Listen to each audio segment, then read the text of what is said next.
Hi everybody, my name is Yuval Abdollah. After the last presentation I would like to talk about algae because it sounds so interesting, but I don't have the knowledge, so I'll study for the next one. So I graduated at the IDC. I was born in Jerusalem, not too far away, in a neighborhood called Katamonim. I don't know which one of you knows, but it's not one of the finest neighborhoods that Jerusalem can offer.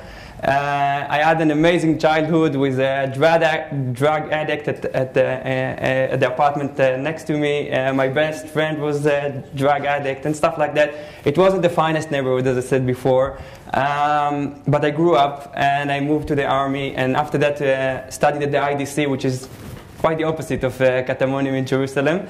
I'll tell you a bit about my personal story and how did I came into this project of Lod, and a bit about the summer of 2011 and the big struggle that we had here for social justice or tzedek חברתי.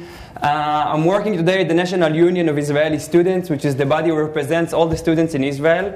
We have 300,000 students in Israel at the moment, and our body is supposed to represent all of them in front of the government and government offices. My job is, I have the fun part.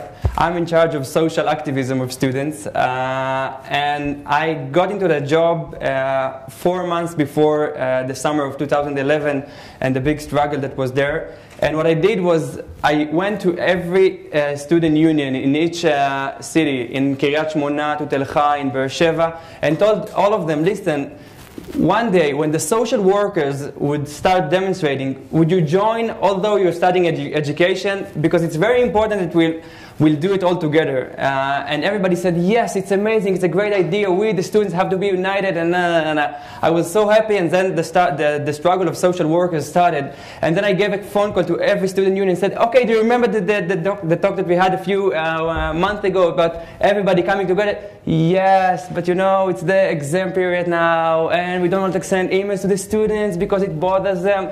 Try the other university, maybe they would come, and nobody came. But it was a very good and effective struggle, and the social workers got some of what they were their demands. But a few months after, something new started. It was an amazing summer. It started when Daphne, which most of you probably know, opened a tent in the middle of Tel Aviv on Rothschild Street, and then more and more tents came in. And we, as a National Student Union, stood there and said, is it our job as students to go into a struggle which is on housing issues?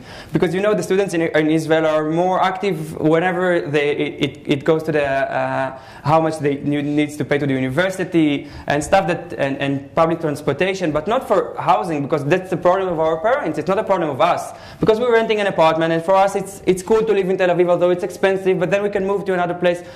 And we asked ourselves, should we be involved in it or not? And we decided at the same day that we should and we want to be involved in that. And what we did is giving a phone call to each university, asking them to open a tent village next to the university. This time they said yes. Maybe because it was cool, maybe because it was on television, maybe because it sounded like something big is happening.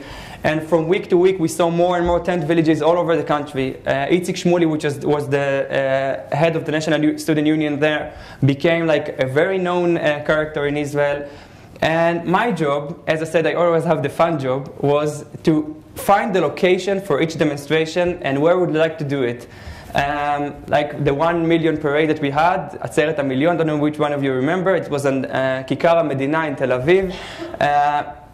A week before, I went with a friend of mine going around the circle and asking, would it be big enough? It wouldn't be big enough.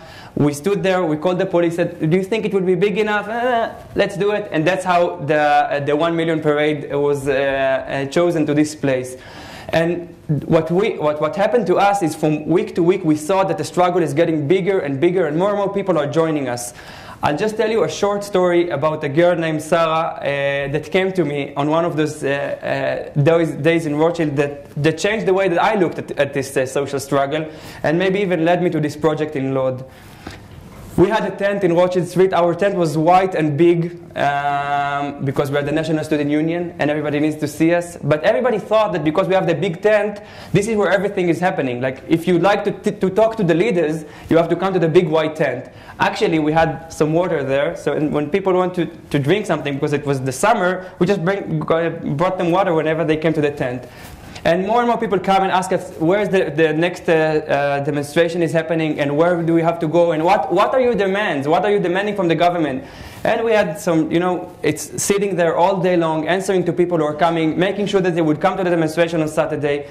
And we were quite tired from that. And it was the summer, and the summer in Israel, in Tel Aviv, and you're sweating, and you smell like... and one of these days, an old lady came to me, and she came to the tent. She said, "Hi, my name is Sarah. I came from Beersheba." She was a really, really old lady. Like, imagine the oldest lady that you can imagine, okay? Long sleeves in the summer, with a long skirt in the summer, coming into the tent in Tel Aviv, telling me she just came from Beersheba and she wants to talk to Itzik, Shmuley, and Daphne. And I told her, listen, they're not really here, but come sit with us. We know the drill. Like, we will tell you everything about the struggle. Yes, we'll give you the flyers and the papers and everything that you need to see.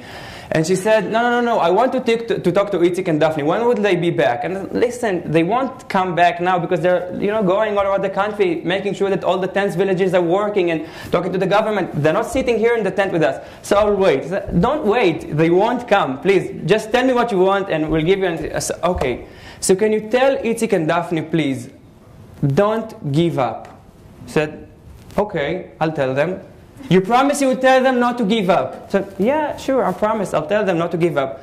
Okay, so I have to go back to Beersheba. So, are you serious? You came all the way to see Daphne and Itzik from Beersheba and you want to go back? He said, yes, but listen, the guy, and I'm sure that she's kidding me. The guy who dropped me here with the bus dropped me at Azrieli. And then I had to take a bus from Azrieli to here. Do you know an easier way to get to the central bus station in Tel Aviv so I could go back to Beersheba? I told her, are you really serious? No, I just have to take my grandkids out of the kindergarten because their mother can't do it today.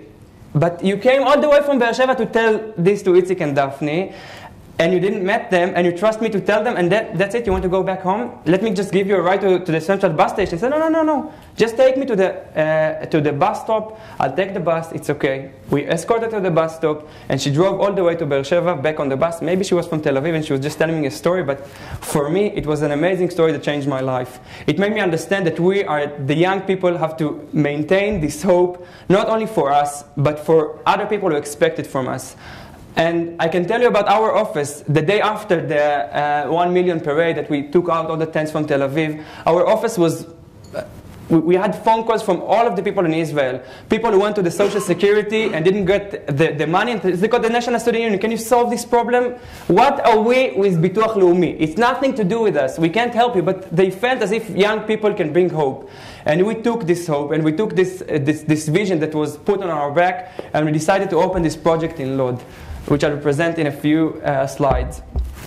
Oh, I had a picture of the summer, so I forgot to put it. 2 years ago, before I went to this amazing summer in Rothschild Street, I went to, I was studying at the IDC. I was there also very active at the student union, and a guy named Aviv Wasserman offered me a tour in Lod. I told him that I live in Herzliya. I'm originally from Jerusalem. I'm going to go back to Jerusalem and relive the city of Jerusalem. I don't have nothing to do with Lod. I don't even know where it is, actually. I just know that it's next to the airport. He said, listen, it's only 15 minutes away from Tel Aviv and all the bullshit that you usually sell about poor cities. Yeah, it's 15 away from Tel Aviv. You have to come. And, I said, okay, I'll join you for a tour. It was a Friday morning. He took me to a tour. He showed me a city 15 minutes away from Tel Aviv that has parts that look like Gaza. No electricity, no sewers, no roads. Half of the city looks like that. But on the other side of the city, you have a city that you can live in. Something that you can imagine you and your friends living in a very cheap rent. And he told me, listen, would you like to come here with the students from the IDC?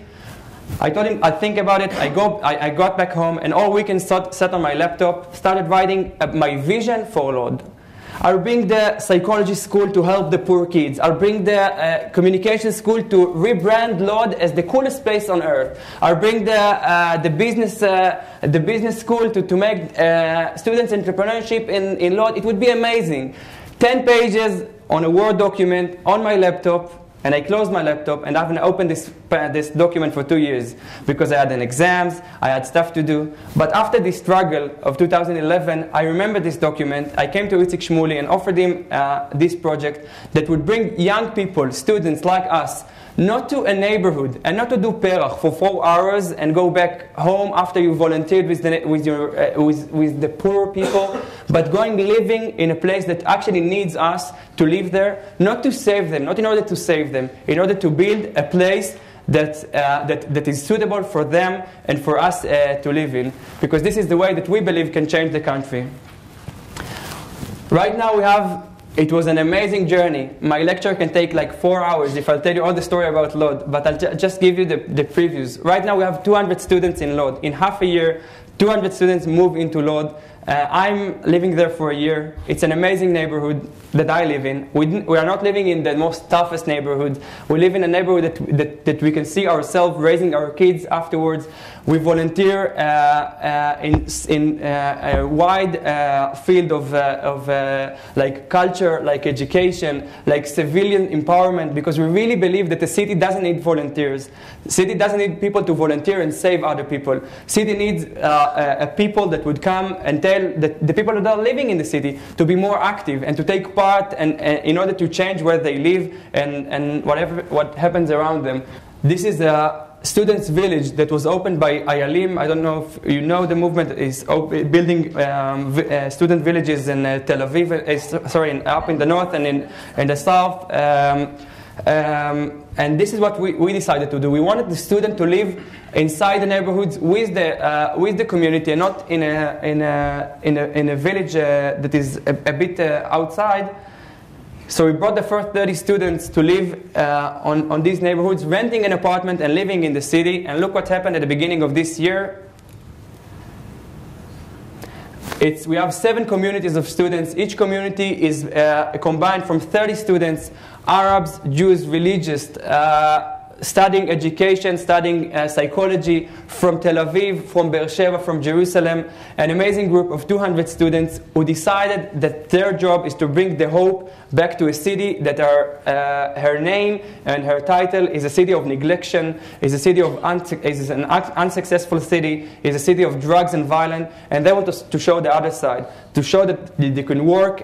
Also in the toughest neighborhood, like here, Shchunat HaRakevet, we have a student community that lives in Shchunat HaRakevet, which is combined from students that are from Shchunat HaRakevet. It's a very, very tough neighborhood, combined from 2 Arab Bedouin communities that are lots of violence and drugs there, and they are solving the problem with the community. And this is our vision. Our vision is to bring this hope to Lod, and afterwards move to to more and more cities in Israel. We will start in Lod. We'll move to other cities in a year or 2 from now. This is what I do. This is what it's not what I do. It's what an amazing group of 200 students, which are the best students that Israel can offer, that moved into the city, are doing next year. We hope to be even bigger than what we are right now. And I think that's it.